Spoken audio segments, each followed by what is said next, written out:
Baik, bismillahirrahmanirrahim. Assalamualaikum warahmatullahi wabarakatuh. Sebelumnya, perkenalkan nama saya Siti Dian Fitriani dengan NPM 2200100007. Di sini saya akan mempresentasikan hasil tugas ujian akhir semester.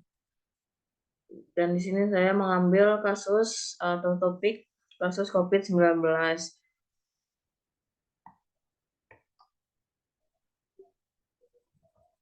Baik, yang pertama ada latar belakang masalah. Pandemi coronavirus disease 2019 atau COVID-19 adalah penyakit yang disebabkan oleh virus server acute respiratory syndrome, coronavirus SARS-CoV-2. Masih menjadi permasalahan kesehatan global sejak dinyatakan sebagai pandemi oleh WHO pada tanggal 11 Maret 2020, 1,2 sejak Januari 2020.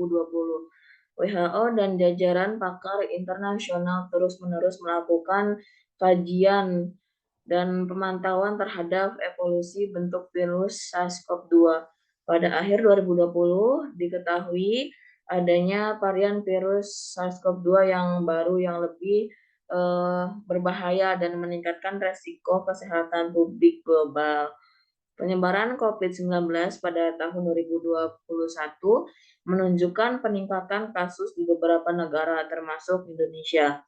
Berdasarkan data tanggal 7 September 2021, penyebaran kasus COVID-19 telah terjadi di 204 negara, menginfeksi sebanyak lebih dari 220 juta orang dan menyebabkan kematian hampir 4,5 juta orang.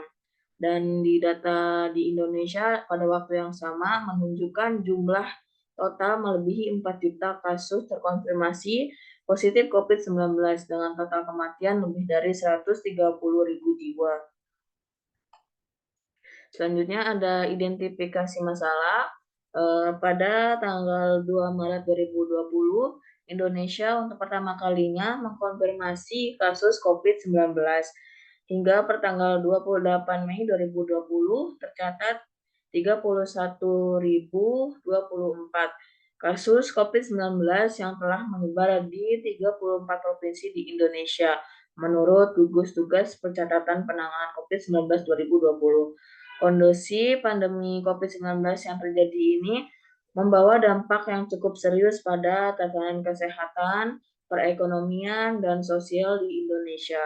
Perubahan tatanan ini yang kemudian menjadi ancaman pada kesetaraan gender di Indonesia, karena pada dasarnya ketidakpastian kondisi perekonomian membawa dampak yang lebih buruk bagi perempuan dibandingkan laki-laki. Padahal tanpa adanya pandemi ini, posisi perempuan pun di Indonesia ini belum bisa untuk setara dengan laki-laki. Hal ini terlihat pada data perbandingan Indeks Pembangunan Manusia atau IPM berdasarkan jenis kelamin. IPM pada penduduk laki-laki lebih tinggi sekitar 75,96 dibandingkan pada penduduk perempuan 69,18. Terlebih pada kondisi pandemi, perempuan ini memiliki kerentanan yang lebih tinggi dibandingkan laki-laki. Dampak situasi pandemi COVID-19 ini terdapat perempuan dari aspek kesehatan, ekonomi, dan sosial di Indonesia. Secara global, pandemi COVID-19 telah menunjukkan dampaknya pada perekonomian, termasuk di Indonesia. Pada triwulan 1/2020, perekonomian Indonesia mengalami perlambatan sebesar 1,0% dibandingkan dengan triwulan 4/2019. Kondisi ini merupakan dampak langsung dari terhentinya kegiatan perekonomian dikarenakan adanya aturan physical distancing atau yang berjaga jarak yang diberlakukan sebagai protokol kesehatan untuk menanggulangi kasus COVID-19 di Indonesia.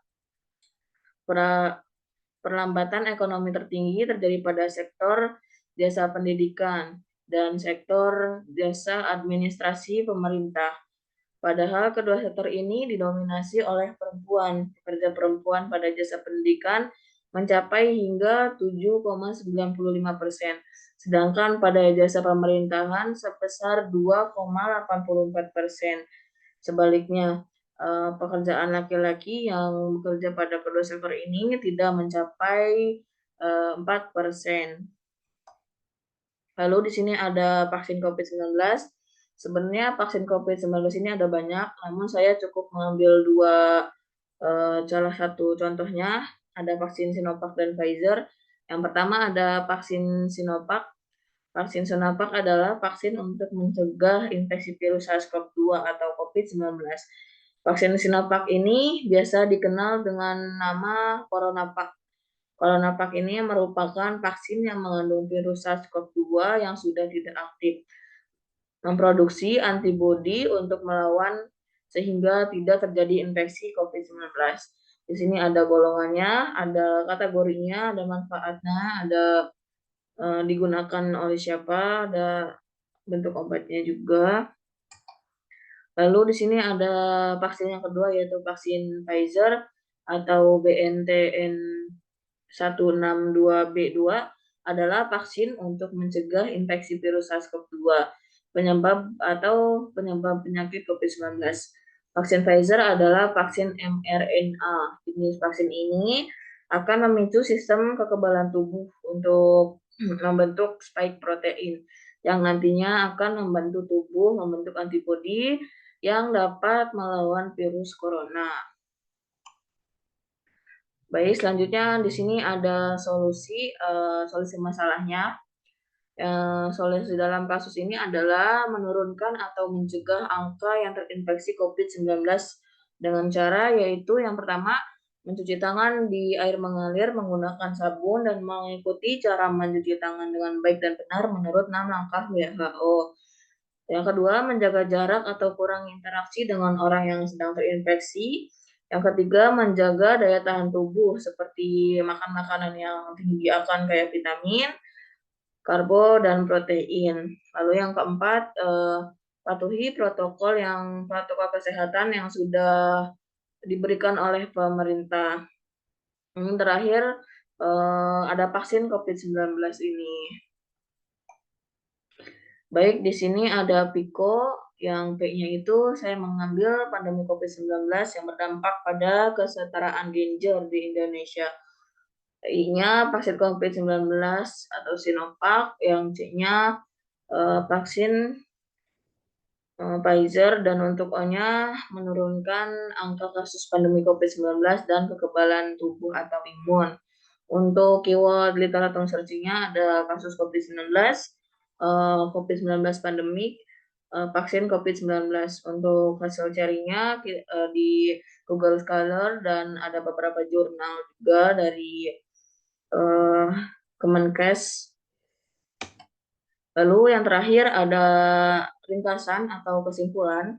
Jadi berdasarkan paparan singkatan di atas, perempuan mengalami kesulitan yang lebih tinggi dalam menghadapi COVID-19 dibandingkan dengan laki-laki, baik dari sisi kesehatan maupun ekonomi. Peran perempuan dalam care ekonomi membutuhkan perhatian lebih tinggi dalam bentuk menginspirasi lonjakan kasus COVID-19 bagi perempuan. Selain itu, ada pelayanan seperti ada vaksin COVID-19 yaitu Sinovac dan Pfizer, dan masih banyak lagi vaksin-vaksin yang lain. Namun di sini saya mengambil dua ini karena efek sampingnya lebih rendah daripada vaksin yang sejenisnya. Jadi saya cukup mengambil yang contoh dari dua ini saja. Baik, alhamdulillahirrabbilalamin. Bila ada salah kata atau salah ungkap, mohon dimaafkan. Saya Siti Dian Fitriani. Assalamualaikum warahmatullahi wabarakatuh.